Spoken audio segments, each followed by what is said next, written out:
Okay, enough. I can't do videos in Hindi anymore because I find it very troublesome to express myself in Hindi. So from now on, I'm back to English. All the videos are going to be in English, and I'm sorry for the inconvenience.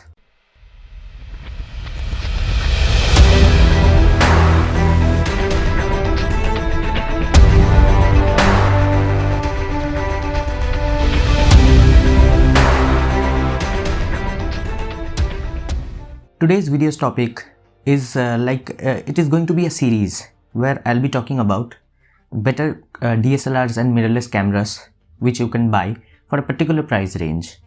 And it will be like DSLRs will be different and mirrorless will be different because many of you are fond of DSLR only and many of you like mirrorless only.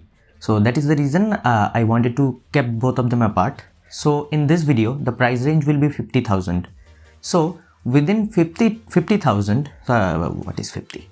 Within 50,000, I'll be showing you 3 cameras, or I'll be giving you the promo and specification of 3 cameras, which I think is good for you. And at the end of the day, I'll give you my opinion about which one will be the best to go to. So without wasting the time, let's jump right into it. The first camera in the list is Canon's EOS 1500D. It is a 24.1 megapixel camera with the weight of 475 grams. It is a CMOS camera and crop sensor camera which has a maximum ISO of 6400 which can be extended till 12800. Also it has an optical viewfinder which has 95% of coverage, and also it supports the RAW format. Its display size is 3 inches but it is not articulatable or it doesn't have the touchscreen. Along with that, it can do video recording as much as 1080p 60 fps, and the battery is like lithium ion. So it's a basic and beginner camera, standard camera for someone who is just starting his photography business and all, like photography enthusiasm. So for them, Canon EOS 1500D is good, and it is, I guess, currently the least priced DSLR in the market. The next one, the mid-ranger, is Nikon's D5600. Now the specifications are: it is a 24 megapixel camera as well, also a crop sensor camera having processor of Xpeed 4. Its ISO ranges are 100 to 25,600, which is much more than Canon's EOS 1500D. It has the RAW format as well. It has the autofocus point 39 and its LCD is fully articulated, screen size 3.2 inches, and it is a touchscreen. Along with that, when it comes to videography, it can do 1080p in 60 fps and also 720p in 60 fps. Apart from that, it has USB 2.0 connectivity and the weight is 465 grams. So it is a mid-ranger and it is a fairly well-packed camera. It can do everything. So if you are willing to upgrade from like something very beginner but you have a budget restraint, in that case Nikon's D5600 can be a good choice.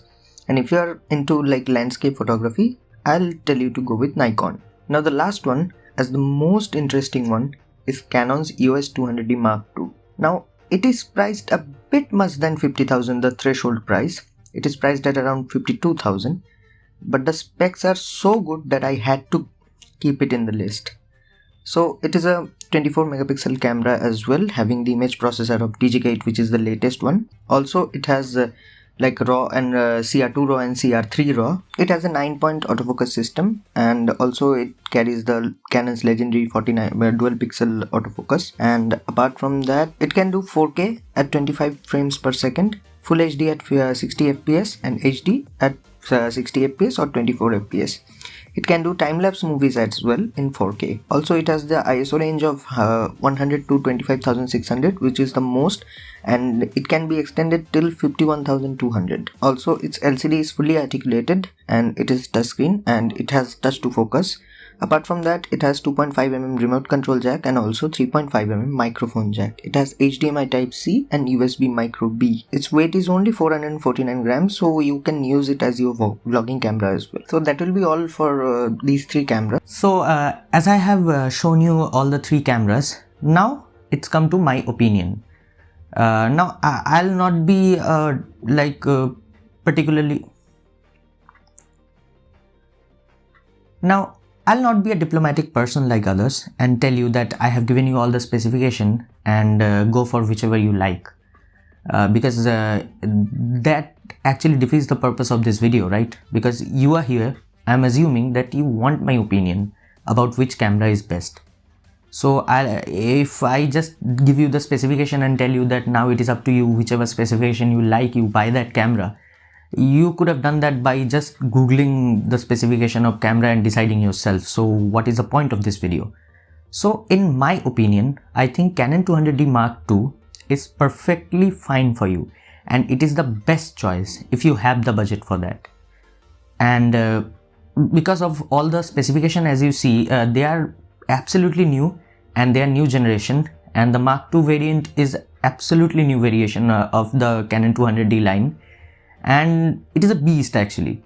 So if you have the budget, you go for the Canon 200D Mark II, and that will be, and if you don't want Canon, then you can go for the Nikon one. And if you want to do portrait and all, I'll suggest you to go for Canon. And as I myself, I'm a landscape artist, so I use the Canon camera myself, and sometimes it is like it doesn't give you the proper result that you want.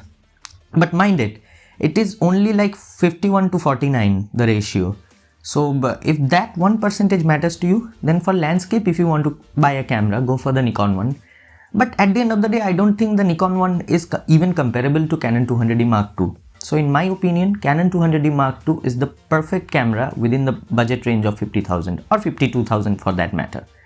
So that will be all for the video today, and I hope the video helped you in some way or many ways.